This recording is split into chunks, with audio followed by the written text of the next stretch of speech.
तुम्ही प्रेम केलं होतं ना माझ्यावर, तुम्ही मागणी घातली होती मला. सगळं जुनं नको हा उघडत बसूस.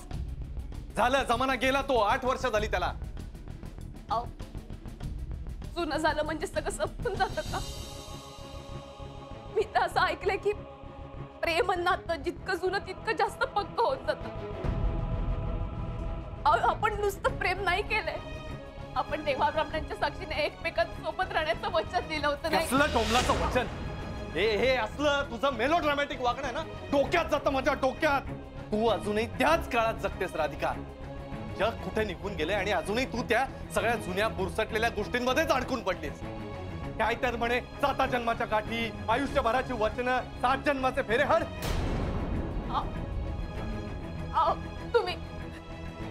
तुम्ही शांत व्हा. तुमचं बीपी वाढतं ना. हे घ्या आणि प्या.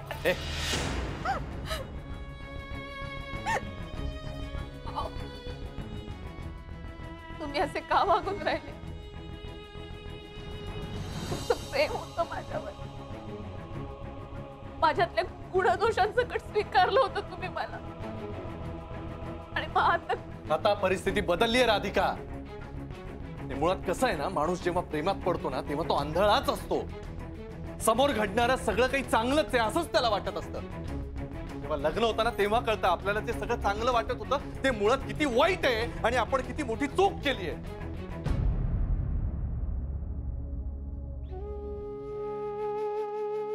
चूक? इतक्या वर्षाच्या संसारात अशी काय चूक झाली हो माझी? कुठे कमी पडलीये मी? कमी नाही, मागे पडलीस तू. खूप मागे पडलीस. आणि मी फार पुढे निघून गेलो. तुला सुधारायचंच नव्हतं तर मी तरी काय करू?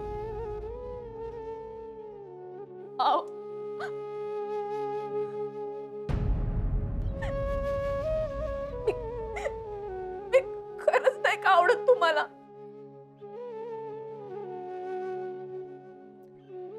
नाही. स्पष्टच सांगायचं तर तू मला अजिबात आवडत नाहीस. काय राहतेस, कसं वागतेस, ते सगळ्या लोअर क्लास लोकांसोबत नाती काय जोडतेस. सारखं स्वयंपाकघर, हे करून राहिली ते करून राहिली, खाणं पिणं याच्यामध्येच आयुष्यभर.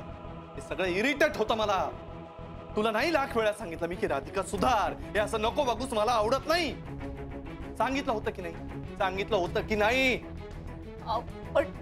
पण तुला बदलायचंच नव्हतं ना.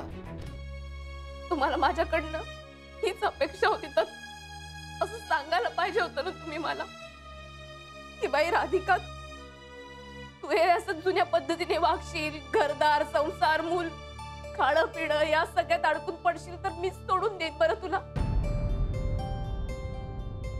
काहून नाही सांगितलं मला? मला वाटत होतं की मी जशी आहे तशीच तुम्हाला आवडते. ते तुमच्या कॉर्पोरेट ऑफिस मध्ये कोणी चुकलं तर तुम्ही डायरेक्ट त्यांना काढूनच टाकता का? ते काय ते वॉर्निंग मेमो ते देता ना, मग तसं काहून नाही दिलं मला? मला तर तुम्ही एकदम डिसमिस करून राहिले. नवऱ्यासाठी बायका काही पण करायला तयार असतात. तुम्ही सांगितलं असतं तर बदललं असतं ना मी स्वतःला. मला आपलं वाटत राहिलं की मी जशी आहे तशीच तुम्हाला आवडते, म्हणून तर पसंत केली ना तुम्ही. तुम्ही आपल्या पहिल्या प्रेमाबद्दल पण तसंच म्हटलं होतं की राधिका, तुझा साधा सरळ स्वभाव, साधं राहणीमान मला खूप आवडतं म्हणून. एकदा कॉलेजमध्ये असताना मी मोठ्या गळ्याचा ब्लाऊज घालून आले तर तुम्ही केवढे चिडला. आणि आता तुम्हाला छोटे कपडे दिसता नाही आवडून राहिली.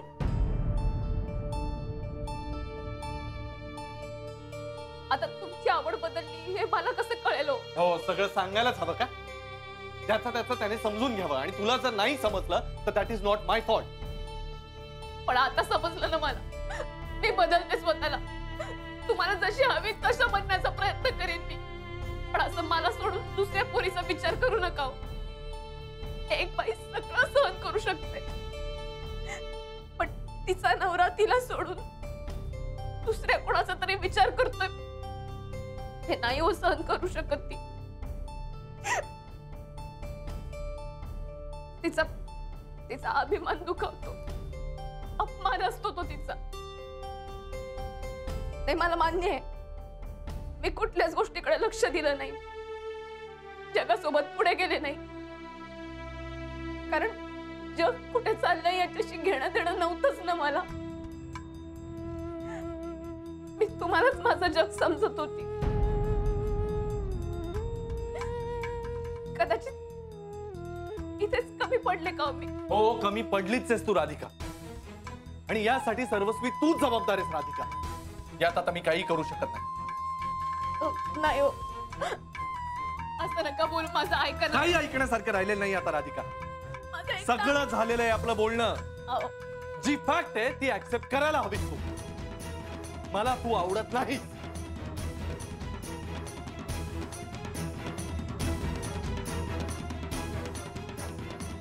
आणि आता मी तुझ्या सोबत राहू शकत नाही.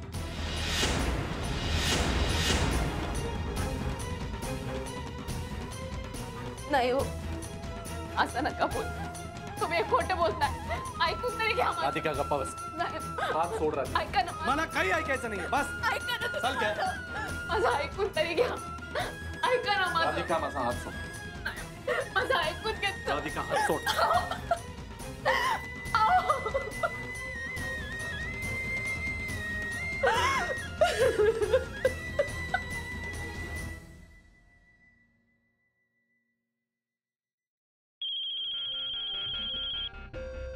I knew it.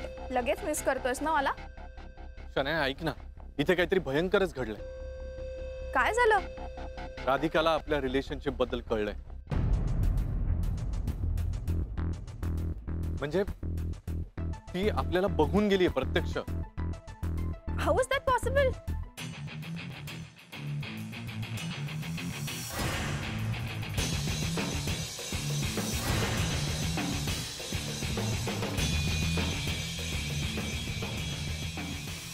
राधिकाला सगळं कळलंय गुरुना, तुमच्याबद्दल आणि शनायाबद्दल. तिने तुम्हाला दोघांना एकत्र बघितलं.